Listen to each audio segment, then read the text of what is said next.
सो hey guys, स्वागत है आपका आयुर्वेदिक जानकारी में। आज के इस वीडियो में हम बात करने वाले हैं यूरिक एसिड के बारे में, क्योंकि यूरिक एसिड में आजकल देख रहा हूँ बहुत ज़्यादा पेशेंट हमारे पास इस तरीके के आ रहे हैं। मतलब 20 से 25 साल के लड़कों को भी यूरिक एसिड जो होगा देखने को मिल रहा है और महिलाओं में भी देखने को ये चीज़ें हो ही रही है। तो आज की इस वीडियो में आपको बताऊंगा कि यूरिक एसिड होता क्या है, कैसे आप इसको कंट्रोल कर सकते हैं और कुछ आयुर्वेदिक दवाइयाँ भी आपको सजेशन करूँगा जिसको आप लेकर अपने यूरिक एसिड को कंट्रोल कर सकते हैं। तो वीडियो को लास्ट तक देखते रहिएगा। चैनल पर नए हो तो चैनल को सब्सक्राइब ज़रूर कर लीजिएगा और सब्सक्राइब के साथ बेल आइकन को ज़रूर प्रेस कर लीजिएगा। तो पहले हम जानते हैं कि भैया यूरिक एसिड होता क्या है। यूरिक एसिड हमारी बॉडी में ही पाए जाने वाले एक अपशिष्ट पदार्थ होता है। बेसिकली ये खून में पाए जाने वाले एक वेस्ट प्रोडक्ट होता है जिसको प्यूरिन कहा जाता है। जब बॉडी में क्या होता है, प्यूरिन नामक पदार्थ को जो होता है बॉडी तोड़ने शुरू कर देती है तो उससे यूरिक एसिड जो होता है वो निकलना स्टार्ट हो जाता है। आमतौर पर प्यूरिन जो होता है हमारी बॉडी में नेचुरल तरीके से रहता ही है, लेकिन कई प्रकार के खाद्य पदार्थों में और पीने वाली चीज़ों में भी ये उत्पन्न रहता ही है या उनमें इंक्लूड रहता ही है। जैसे कि आपका बियर हो गया, सेम हो गया, मटर हो गया, राजमा हो गया, पनीर हो गया। इन प्रकार की कंडीशनों में भी ये चीज़ें या इनमें ये फूड जो होता है प्यूरिन मात्रा में पाया जाता है और जब ये ओवर हो जाता है तो हमें यूरिक एसिड की शिकायत हो जाती है। उसके बारे में भी हम आगे बताएंगे किस प्रकार से होता है। और अधिकतर आपको जैसे कि इसमें सिम्टम्स देखने को मिलते हैं, जॉइंट में पेन होना, एड़ियों में दर्द हो रहा, उंगलियों में सूजन आ जाना, उंगलियों में दर्द होना, जो हाथ पैरों के जॉइंट्स रहते हैं जैसे स्ट्राइबर रिब्स हो गए, आपका एड़ियों की जॉइंट्स हो गए, उसमें बहुत ज़्यादा दर्द होना शुरू हो जाता है। सुबह के टाइम जब भी आप पैर टिकाते हो तो बहुत ज़्यादा उसमें दर्द होना स्टार्ट हो जाता है। तो ये चीज़ें आपको सिम्टम्स देखने को मिल जाते हैं आपके यूरिक एसिड होने के। अब इसको कारण क्या बताएंगे, मतलब प्यूरिन बढ़ क्यों जाता है।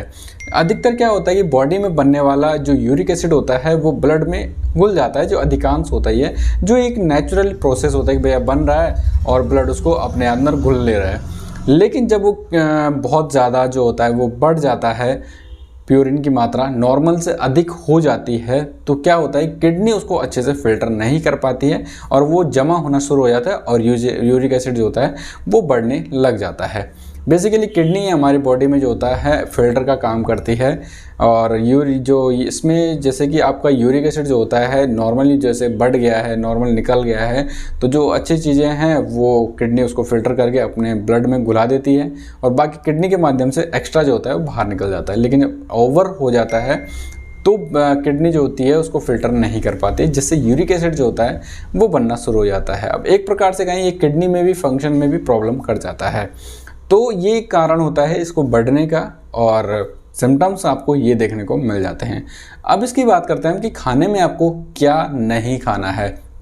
इसमें बेसिकली आपको प्यूरिन नामक फूड जो होते हैं वो नहीं खाने चाहिए, जैसे कि आपका नॉनवेज हो गया, आपका रेड मीट हो गया, आपका आइसक्रीम हो गया, सोडा हो गया, फास्ट फूड हो गया, दारू, अल्कोहल वगैरह जो भी आ जाता है, बैंगन, पालक, अरबी, गोभी, मशरूम, पनीर जैसे ये चीज़ें नहीं देखने को मिलती है। पनीर में वजह से अगर जो लोग पनीर ज़्यादा खाते हैं तो उनको एलर्जिक वगैरह हो सकते हैं, जैसे उल्टी होना, मितली होना, चक्कर आना, ये चीज़ें देखने को मिलती है। तो इसलिए पनीर को भी इस चीज़ में अवॉइड ही किया गया है। खाने में आपको क्या खाना चाहिए जिसमें फाइबर ज़्यादा हो। अब फाइबर क्या होता है, जैसे कि अनाज हो गया, फल सब्जियां होगी, आपका रोटी हो गया। फाइबर बेसिकली एक ना पचने वाला फूड होता है जो आपके पेट में जाता है और आंतों के माध्यम से वो बाहर निकल जाता है। जैसे ओट्स वगैरह में भी फाइबर बहुत ज़्यादा मात्रा में पाया जाता है, तो आप फाइबर युक्त फूडों का यूज़ करना चाहिए। इसके साथ साथ ही ओट्स हो गया, साबुत अनाज हो गया, अजवाइन हो गया, मूंग दाल इज़ द बेस्ट। मूंग दाल से आप पूरा यूरिक एसिड कंट्रोल कर सकते हो। अगर आप मूंग दाल कंटिन्यू रखेंगे लगभग हफ्ता 10 दिन तक भी, तो आपका यूरिक एसिड जो होगा बहुत ही जल्दी कंट्रोल में आ जाएगा। इसके साथ साथ ही दूध का यूज़ कर सकते हो, लेकिन उसका फैट को हटाकर या उसमें हल्दी का मिलाकर, मतलब हल्दी भी एक रोग प्रतिरोधक क्षमता बढ़ाती है और बैक्टीरिया वगैरह से दूर करती है, तो उसमें दूध और हल्दी के साथ इसको मिक्सअप कर सकते हैं। अब नेचुरली क्या कर सकते हो आप, जैसे कि आपने वो फूड नहीं खाते हैं जिनमें प्यूरिन मात्रा में अधिक होता है। साथ ही साथ आपको शुगर को अवॉइड करना है, हाइड्रेट रहना है, मतलब पानी का ज़्यादा से ज़्यादा यूज़ करना है, अल्कोहल वगैरह को अवॉइड करना है। आपका वेट अगर ओवर वेट है तो उसको कम कर लीजिएगा जिनको यूरिक एसिड की मात्रा बढ़ रही है। और इसी प्रकार से जैसे कि फाइबर वाले फूड वगैरह आपने कंज्यूम करते रहना है। बाकी एलोपैथिक में तो कई सारी दवाइयाँ भी मिल जाती हैं, लेकिन उनका कोई परमानेंट क्योर नहीं हो पाता है। इसलिए आयुर्वेदिक दवाइयाँ हैं कुछ इस प्रकार से जिसको आप यूज़ कर सकते हो। पहली जो दवाई आती है वो यूरिनाशक के नाम से आती है, डॉक्टर असमा हर्बल्स के नाम से आ जाती है। इसका मैंने पहले भी रिव्यू किया है, ये कोई भी स्पॉन्सर वीडियो नहीं है, तो आप इसका यूज़ कर सकते हैं, इसका काफ़ी अच्छा रिजल्ट मिलता है। दूसरा आप ले सकते हैं किशोर गूगल, वो डाबर हो, बैद्यनाथ हो, पतंजलि हो, किसी का भी यूज़ कर सकते हैं। तीसरा आप त्रिफला का भी यूज़ कर सकते हो। चौथा आप गोक्षरादि गूगल का भी यूज़ कर पाएंगे। पांचों आप गिलो या गुडूची का यूज़ कर सकते हो, रस के फॉर्म में या टैबलेट के फॉर्म में। मतलब पांचों में से आपने सिर्फ और सिर्फ एक ही चीज़ यूज़ करनी है। थोड़ा टाइम लेता है लेकिन आपकी प्रॉब्लम जो होगा सॉल्व कर लेगा। बाकी आपने परहेज रखना ही रखना है, आपको किसी भी डॉक्टर के पास जाने की ज़रूरत नहीं पड़ेगी। इसी से आपका यूरिक एसिड जो होगा वो कंट्रोल में आ जाएगा। और यूरिक एसिड का आप ब्लड के मात्रा से टेस्ट करवा सकते हैं, 100 से 150 रुपये का हो जाता है। अगर आपको डाउट हो रहा है तो आप टेस्ट करवाइए, फिर कंफर्म करने के बाद ही दवाइयों का यूज़ करें। उम्मीद करूंगा आज की इस वीडियो में आपको अच्छी जानकारी मैं दे पाया हूं।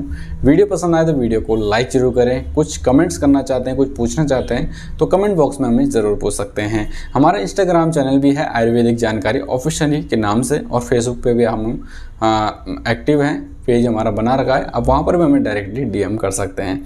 मिलते हैं अपने नेक्स्ट वीडियो के साथ। ओके बाय, टाटा and thank you for watching.